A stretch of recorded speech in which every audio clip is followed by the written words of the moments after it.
माँ बिन मायका। सुमन की सोच खिड़की से बाहर देखते हुए याद आ रही थी माँ की। पिछले साल जब वो इसी तरह गर्मी की छुट्टियों में मायके जा रही थी तो बच्चों के साथ क्या उत्साह और उमंग थी। कितनी तैयारी, साल की सबसे लंबी छुट्टी। बस समय जैसे कट नहीं रहा था। बच्चे भी नाना, मामा, मामी और उनके बच्चों से मिलने को चहक रहे थे। बच्चे तो आज भी उत्सुक थे, पर उसके मन में डर और चिंता थी। माँ अब गुजर चुकी थी और इस बार पहली बार वो उनकी नामौजूदगी में अपने मायके जा रही थी। पापा तो उसकी शादी के 2 साल बाद ही गुजर चुके थे, पर माँ ने उसके मायके को संजो रखा था। पापा को हर बार मिस करती थी, पर माँ के होते परायापन नहीं लगा कभी। माँ भी महीनों पहले तो उसके इंतजार करती रहती, मनुहार से बुलाती, कितनी तैयारी करती और उस थोड़े से दिनों में साल भर की कसर निकाल देती।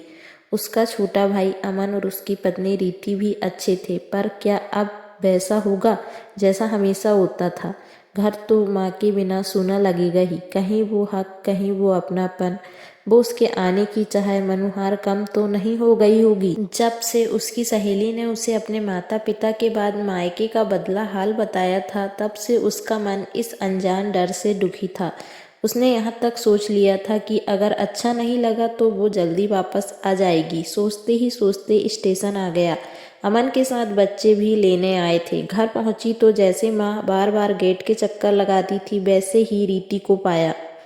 घर के अंदर जाकर देखा तो उसका मनपसंद शरबत तैयार था। कमरा साफ और सुंदर फूलों से सजा था। नहाकर खाने बैठी तो सब पसंद की चीजें बनी थी। शाम को माँ की तस्वीर के पास बैठी थी तो रीति चाय ले आई।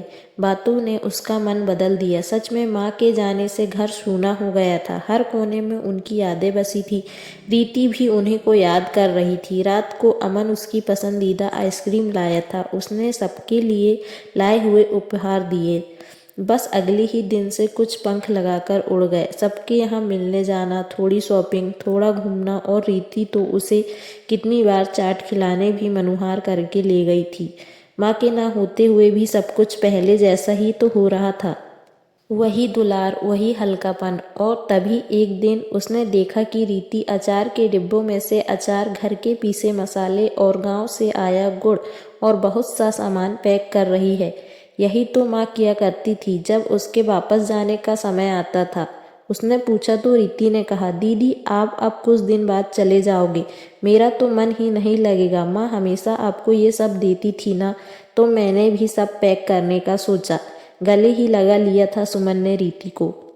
सारा डर और शक खत्म हो गया था। बस 1 महीने में माँ की याद बहुत आई, पर अमन और खासकर रीति ने उसे इतना प्यार, सम्मान और अपनापन दिया था कि वो समझ गई थी कि उसका मायका आज भी उसका था और हमेशा रहेगा। जब रीति को ये सब बताया तो वो बोली, मैं समझती हूँ दीदी, एक लड़की के लिए शादी के बाद उसका मायका क्या मायने रखता है।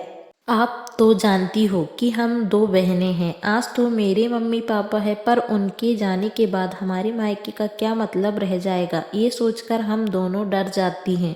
किसके लिए जाएंगे हम वहाँ। मैं तो आपसे आपका मायका छीनने की सोच भी नहीं सकती। लड़की ससुराल में दुखी हो तब मायका वो जगह है जहाँ वो अपना दर्द बांटती है, कुछ सुकून मिलता है, और सुखी भी हो तो भी वह बचपन की यादें बसती है। जवानी के सपने, मस्ती, अल्हड़पन याद आता है। माँ के आंचल से वापस बच्ची बन जाती है और पिता का लाड़ और भाई का साथ सब दुख और थकान भुला देता है।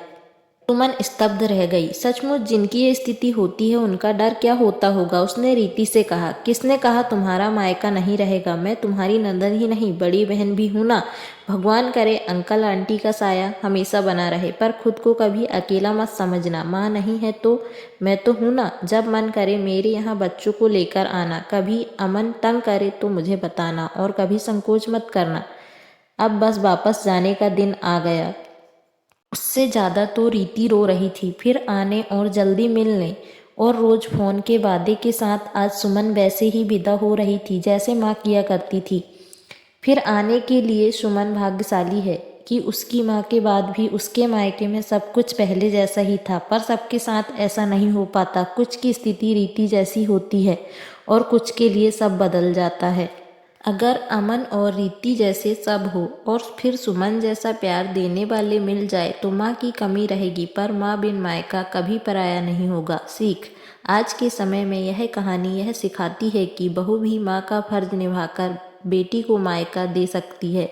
ऐसे किसी भी बेटी का मायका कभी पराया नहीं होगा।